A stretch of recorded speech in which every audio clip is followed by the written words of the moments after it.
శివుడు అన్నాడు గౌతమ మహర్షితో, అరుణాచలమునందు ప్రదక్షిణము గొప్పది.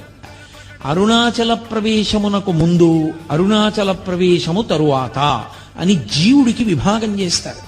అసలు వీడెప్పుడైనా అరుణాచలం వెళ్ళాడా చూస్తారు. అరుణాచలం వెళ్ళాడు, ఆ జీవుడి స్థాయి వేరు.